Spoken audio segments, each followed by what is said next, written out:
Yeah? Yep. Awesome. Okay, so we made pizza crust last night. We made pizza, not, yes, pizza crust, but also pizza. So then had a couple people comment that they, post up the recipe. Well, I like cooking, I like finding the recipes and whatnot and trying stuff and not really following recipes, always adjusting, but I don't really like typing them out on the website. So this seemed easier-ish, except it's making this really hard because I have to be organized and I'm not really organized. So I found this recipe and I adjusted off of it. This is grain-free, nut-free, low-carb pizza. The way that we're eating, hold on, and that's off of sugarfreemom.com is where I found it. Actually, I found it on Pinterest. But it was sugarfreemom.com is who has this posted up. And right now, we're still following the recipe as she wrote it. We're always looking to make changes. So one of the things that surprised me about a lot of the keto recipes and the keto bread recipes is how much dairy is in them. I wasn't aware that you could make bread with cheese. So that's been kind of a interesting thing. So we've been on this keto journey now for 4 months. Yesterday was the end of our 16th week. So we've had to make some adjustments. We thought we were pretty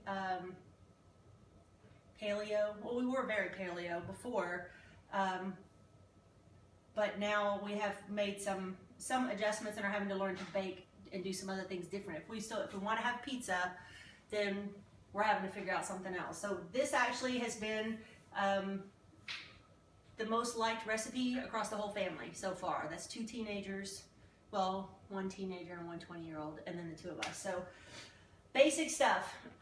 And I know, okay, so this is a Tupperware bowl. I love this bowl. It's probably 18 years old, and it's probably not supposed to be microwaved in, but I microwave in it because I need to cook in it later. So odd thing. So you start off 3.5 cups of mozzarella cheese, and I pre-measured. I never pre-measure anything, so this has been interesting prepping for stuff. So 3.5 cups mozzarella cheese, and then a half, or 4 ounces, a half of a stick of cream cheese. So if you're no dairy, you're SOL on this one. So find a different recipe. If you are dairy, then you have options with this. Otherwise, keep looking. We tried to do different recipes and whatnot for breads and crust without dairy previously, and that was really sucky. So it's you put them both in the bowl, and we're gonna go 1.5 minutes total in the microwave. Again, probably not supposed to be doing this with my Tupperware, but I need this bowl. I don't want to transfer. So I do 45 seconds, and no, I just do 1 minute and then do I don't use the numbers right. So 45 seconds and I stop and stir it, and I'll do that, and then another 45 seconds and stop and stir it. I've already got out coconut flour and my 4 eggs. I haven't mixed those yet, and then I already did all my spices because, all right, I may have altered some of the spices a little bit, but all you're looking for in the spice combinations is things that go a little bit more Italian, things that you think of. Like she has oregano, basil, parsley, onion powder, garlic powder, salt, and I have mostly that in there, but we like garlic pepper, so I added, there's more garlic in here than probably is normal for most people. Anyways, it is very much not done yet, but I want to get it a little bit blended in. The first 2 times that I've made this, I swore I wasn't going to make it again, and then I would forget that this was that recipe, and so I would have to, I'd start making it and realize what a pain in the rumpus it was. So I did it again yesterday, making it. I made it this way, and this was the easiest so far.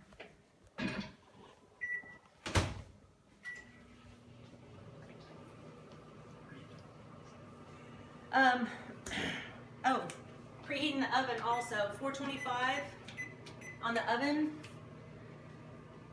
So we've already got in the microwave is 3.5 cups of mozzarella cheese, 4 ounces of cream cheese, Then I have a cup of coconut flour. I get coconut flour at Costco.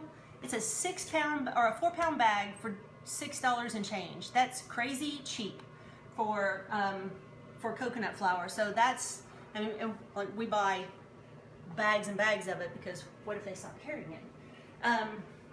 Anyway, so you have your coconut flour, then you have your spices, the oregano, basil, parsley, onion powder, garlic powder, and salt. And I'll get you all of the exact, they're a 1/4 teaspoon and a 1/2 teaspoon on everything.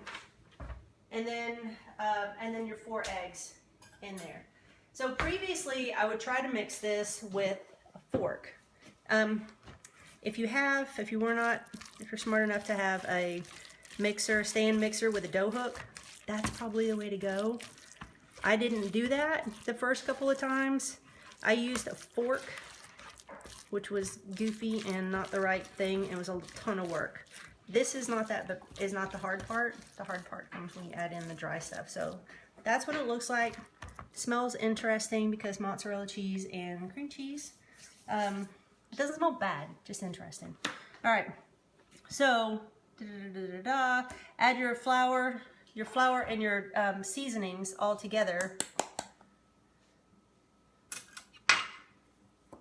and combine them in. This would make it a lot easier than what I did last night. We did coconut flour, mix it in, and then I had to add extra. Then stir up your eggs. Nothing rocket science with this, except kind of fluffy. I almost wonder if maybe whipping them a little bit more would make the bread a little bit more fluffy from other things, that recipes that we've tried. That seems to be kind of interesting. All right, so you can do it step by step, and it's probably, again, if I had a dough hook on a stand mixer, that would make a huge difference. I do not, because I sold that for counter space. I got a hand mixer. So, have to incorporate all of this stuff together, the cheese, and they don't necessarily want to mix easily, and that's why. So this spatula I'm using also probably almost as old as this bowl, and it's really worn down, but it's not flimsy. It's very stout, so that's why I'm using it. So almost cutting across is what does the mixing. Kind of get an idea of how horrible this would be doing this with a fork. But that's how I did it the first 2 times, and I swore I would not do this recipe again because I was just using a fork. So mashing in and then cutting. Again, dough hooks. Dough hooks are delightful.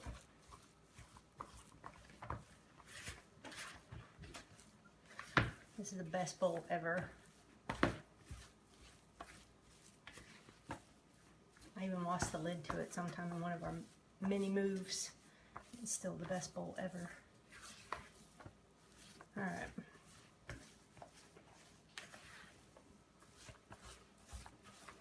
Cut and cut and cut. All right, it smells awesome now because it smells very Italian. These are those seasonings in there. You cannot smell the cream cheese anymore and any of the separate stuff. It does not smell coconutty, any of that, and you can see the texture to it. So, all right, now at this point you have options. What we did last night was, because we made pizza, there's 4 of us. We have different opinions on olives or onions.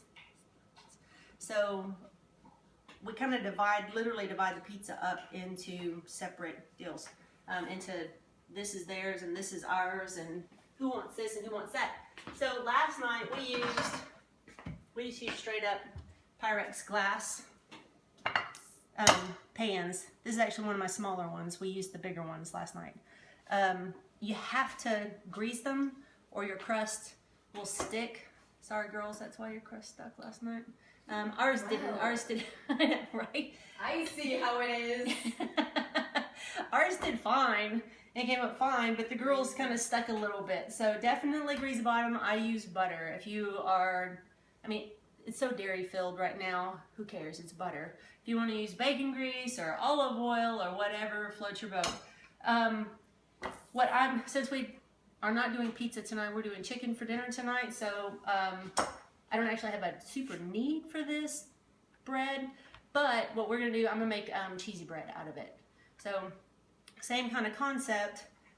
Instead of in a glass pan, I'm putting it in a full lime tray because this tray is so horrible that it can't be used just straight. So for it. So after the, I know you're going to talk about the bake time, but after the pizza crust comes out in a glass pan, how do you continue on the pizza? Oh yeah, okay, so, well, let me hit bake time. So once you have it all smoothed out, and you have to use your hands, they're going to get icky, but you literally just drop it in here, and I'll do that part with this, and you smooth it out. Once you have it smoothed out, it's only 12 minutes in the oven. So it's 425 is the temperature on the oven, 12 minutes, not a big deal. You take it out, then you cover it, whatever toppings, however y'all want to do it, and divide it up, however y'all want to do it. Oh yeah, so fix it up however you want it, and then put it back in 5 minutes, and that's it. It really doesn't take much time. I don't know how long this took with all the chatter and stuff, but this is no time at all for dinner, and it's custom to whatever y'all like and however you like it. What I will say also is this amount with the pan size that we made last night. Well, I have it there. What is this? The big full size 9x13 Pyrex. This is the full size. We did one of this and then one of the next smaller size last night, and we had leftover. We could have done 2 9x13 with that amount of dough. So it makes a bunch of dough. You don't want to have it too thick because this is not wheat flour. It's very filling. So keep that in mind, as it's going to take up a lot of your space on your calories, your everything for your dinner. So I'm going to use